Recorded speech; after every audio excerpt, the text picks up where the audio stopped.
Mao din ni ang hinungdan mga kaagri o nganong mobalhin ta og laing area para magpadayon ta sa atong free range chicken farming kay gigamit na nato og bodega diri mga kaagri.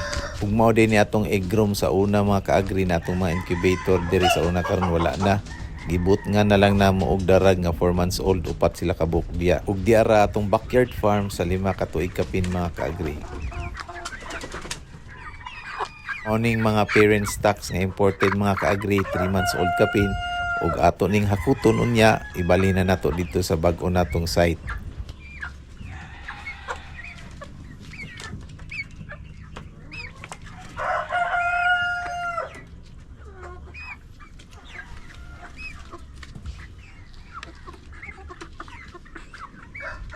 Ug mao ni sila katong unang batch nato nga mga imported pod nga mga D853 nga breeders. Wa jud tay mahimo ani mga kaagri bungkagon jud nato ning kulungan diri sunod semana. Ug tara tan-awon nato ni diri mga kaagri natay mga ubang stocks diri mga kaagri pero ato na lang ning lingaw-lingawan ni sila mga F1 na ni sila mga kaagri.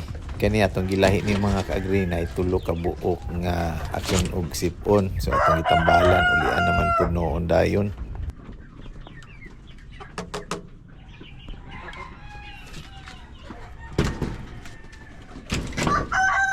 Kani sila mga sobra na to nga F1 nga hapit na ni sila mangitlog mga kaagri.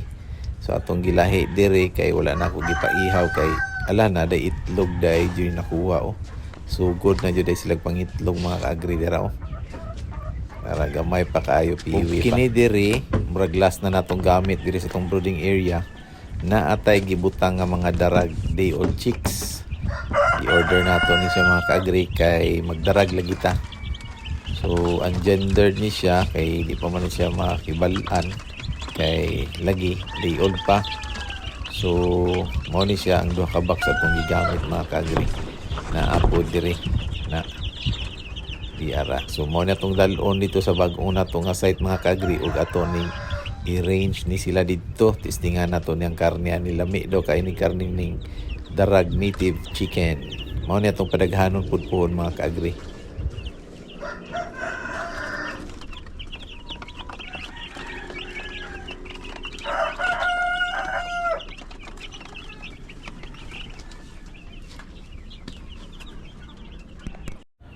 Diara sila mga kaagri akong ipakita sa inyo ha. 3 months old na mga imported na D853 ang mga anak ani nila pohon. F1 na atong tawag kay mga parent stocks man ni sila. So brown egger ni sila nga mga manok mga kaagri tapos ang laki ani dali kay managko. Pwede po nato ginatawag nato kinasal type kay nindot sa pangkarne ang mga laki ani. Ang bayi ani imo na tong layer nga brown eggs.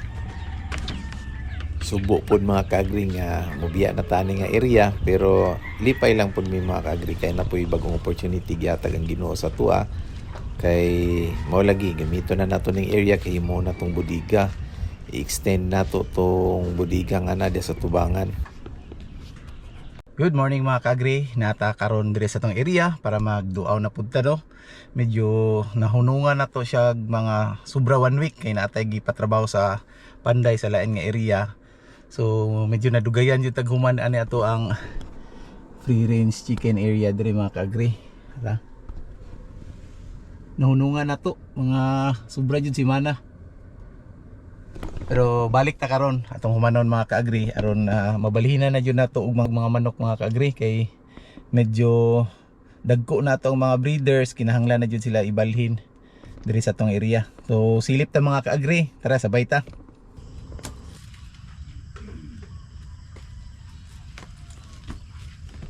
Ato sa dining gunahan mga kaagri kay medyo grabe na ang sagbot paspas kay kina streetan po lagi ulan diri sa tong area diri sa Davao del Sur. So ang sagbot po ni lumba po og tubo sa tong durian luoy kayo. Banatan sa nato ni limpyo diri para makondisyon po natong mga durian mga kaagri musangking ba yan ni og kaning tawag natong blackthorn ang atong itanom diri nga durian. Hopefully 3 to 4 years makasugod na ning pamulak para man atong durian diri. Kondisyon baya jud kay tubo kay ginalam lagi ara. Lipay pud kayo to mga kaagri katanom tagdi sa tong kilid niya, double purpose po ni siya mga kaagri, kay kung mulabong siya may mo siyang shade po sa tong mga manok. So dira tong CR, bati gyapon ta sa tong CR ani. To yun yung humanon mga kaagri bitaw, kay medyo nadakuan na tagastuan ni. Pero lipay lang po ta kay natay nindot nga CR puhon. So man itong mga batos, pugihan kaayo. So hapit-hapit na jud ta mahuman natin kaniya tong project dire. Araw. Lipay kay ta mga kaagri. Nindot kaayo. Para sana jud kay ni siya pangandoy ni sa una nga karon ni kaluy-an na ay area nga nakuha. So katong design po nato sa daan nato nga backyard farm, maura po na nga itong gigamit diri mga kaagri. Gidugangan lang nato pila ka kwarto para daghan tag mabutang. Kaya so natay extra diri dako-dako, bali duha ka kwarto ni wala nang namo gi-divisionan, nahulog na sa isa, pero ni dako ang iyang kuan, iyang space. So diri na patay extra butanganan pa nato ning mga unsay atong ibutang diya, unsay atong itanom. So mo na itong backyard farm diri mga kaagri. Itawag radyo na ito ng backyard kay tungod kay 40 ka breeders naman na itong ibutang ani, dili mo ni siya mahulog og i-commercial na ito mga kaagri. Lingaw-lingaw radyo niya ito no? Giplastada lang na ito og sakto para mugaway po ng dating mga kaagri. So manunon pa dyan ni siya, napani siya yung mga pang-plastar na ito diri para hopefully madali nato ni para madala na dato dayon to atong mga manok. Hindi naman ni. Para Ito ning tabunan unya nanay talugar mo. kurinti, nanay tubig, Atong tabunan para na makuha kanilang na mga coral ug gate ang ato ang humanon diri. abtan na jud ni kayo. OBC dito sa facility Ya, kini diri mo na tong gi-repair nga Sugod incubator nato kay Ugod ng nawa kisaw. nabantayan ni Jongjong ay nabasa na daot ang iyang plyboard. Pero okay na. Gamay na lang, may karta na lang kulang ana. Parang balay Jongjong. Nya tong napier diya. So napatay extra area diri para sa tong feedlot. So kalingaw jud lahi jud ang klima diri sa bukid mga kaagri. Actually, daplin na po ni siya highway niya. Ang unahan ani sapa ni diya mga kaagri. So kung maghulaw-hulaw jud wa tay laing mabuhat, kung naatay makina pwede ra jud ta magpasuyop og tubig para atong ibis-bis diri sa tong mga tanom. Di pa ita kay maayo kay tubo atong mga napier diri mapuslan na nato ni mahimo nato ning silage puhon.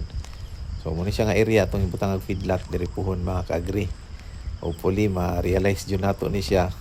Then ana po tay mahimong content para sa Wagyu cattle na breeding. Para so padayon lang gyapon atong construction, hinahinay lang gyapon till mahuman ni ang among target ani mga kaagri by August humana na jud ta ani dire.